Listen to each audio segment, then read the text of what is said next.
Industry groups have warned that the import checks going to be caused by post-Brexit will push up food prices. We shouldn't be surprised by this, but we still need to know about it. We're going to have a look at it from The Guardian, guys. Let's go.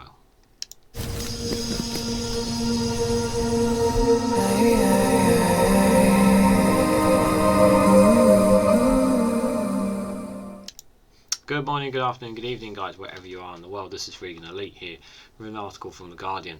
The post-Brexit import checks risk further pushing up food prices, the industry groups have warned.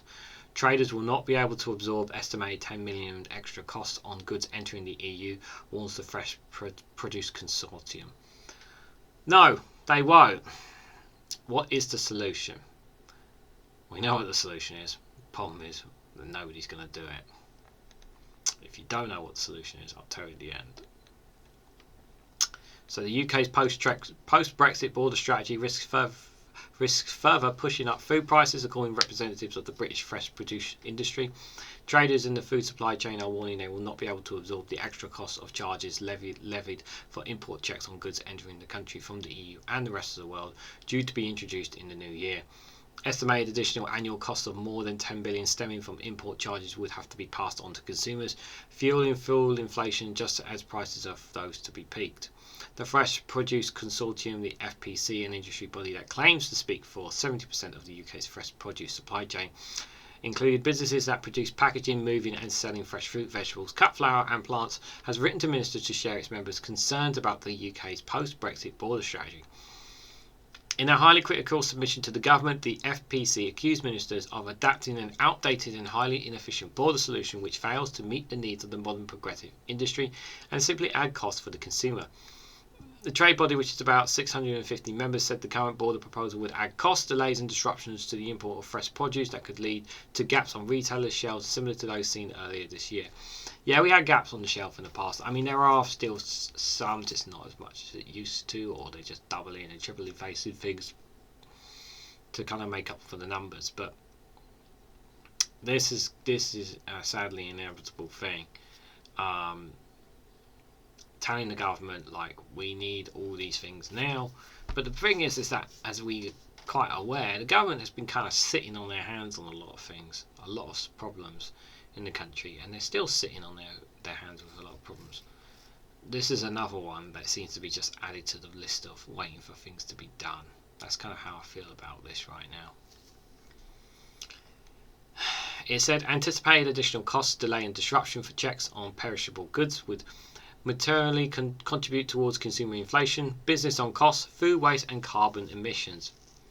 All this completely unnecessary, guys. This can all have been avoided, and we know it. Unexpected increases to delivery times are particularly problematic for perishable items, could have a big impact, the FPC said, and the UK imports about 2/3 of fruit and vegetables eaten by British households. The FPC's warning of the impact of the new border proposal on food imports was sent in response to the government's consultation with industry on its new border strategy, known as the Target Operation Model TOM. Tom! Among the proposals made in the draft strategy issued by the Department for Environment, Food and Rural Affairs and the Cabinet Office is the introduction of a charge of up to £43 for each consignment from January 2023. Excuse me. As if they don't have enough to pay, enough time to waste. I think we had this. I think I probably covered this at some point. If I find a video for it, I'll put a link in the description. But yeah, doesn't surprise me. More red tape, more Brexit red tape, guys. The FPC estimate that the lorries carry on average 10 consignments, while 1.2 million consignments of fresh produce entered the UK each year.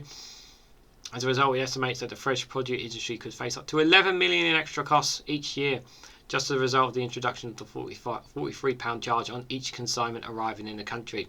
Businesses that are struggling to keep their spending under control at a time of elevated inflation will have no option other than to pass on the new import costs, says Nigel Jenny, the FPC chief executive. And where do you think these costs are going to get passed on to, guys? I'll give you a big clue. Yes, the consumer. Well done.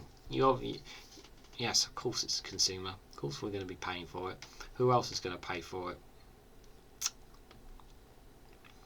The highly effective logistics model widely adopted by our sector to deliver a complex range of highly perishable goods rapid to several customers will be compromised at considerable additional costs, he said. UK border strategy will be directly responsible for UK food inflation.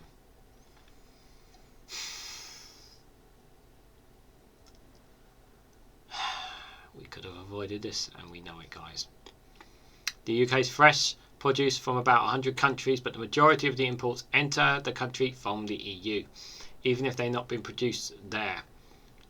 The FPC is warning that the small and medium-sized UK businesses will be hit hardest by the planned import charges, while smaller producers overseas may decide to avoid the administration burden and ditch exploring to Britain altogether. Of course they are. Why would they want to deal with this?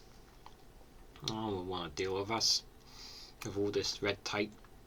The Cabinet Office previously estimated that the government's proposed lighter touch border regime without the requirement for certificates and physical checks on low risk goods entering the country would help save the UK imports about 400 million annually when compared to the previously proposed border model, a figure disputed by the FPC.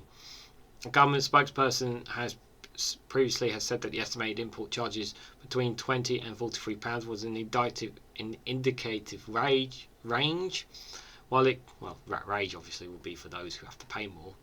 While it continued to determine the full scale of the operation costs and finalise the risk categorises under the target operating model. They said the government was consulting with businesses to ensure the fairness approach that works for them, while also facilitating the movement of goods into the country and protecting our biosecurity. The final border strategy is expected to be released in the coming weeks. It's that B word. Brexit. It's all because of Brexit. If we hadn't left the EU, none of this would be happening. We wouldn't be paying more. It's so frustrating, but my general hope is that when Labour do get into power, that they'll do something about this, guys. That they can make it at least, lighten the load, lighten the paperwork, or lighten the red tape somehow. And try and put our alignments closer to the EU rather than further away, which is what what this current government is trying to do. The fact that they're kind of sitting on their laurels with this is extremely frustrating, to say the least. But yeah, in the end of the day, the consumer, us, we're going to end up paying for it more. So what is the solution? The solution is rejoin the EU, rejoin the UK's the EU single market, which obviously we can't do for quite a long while because the EU doesn't trust us, and I don't blame them one bit for not trusting us anyway.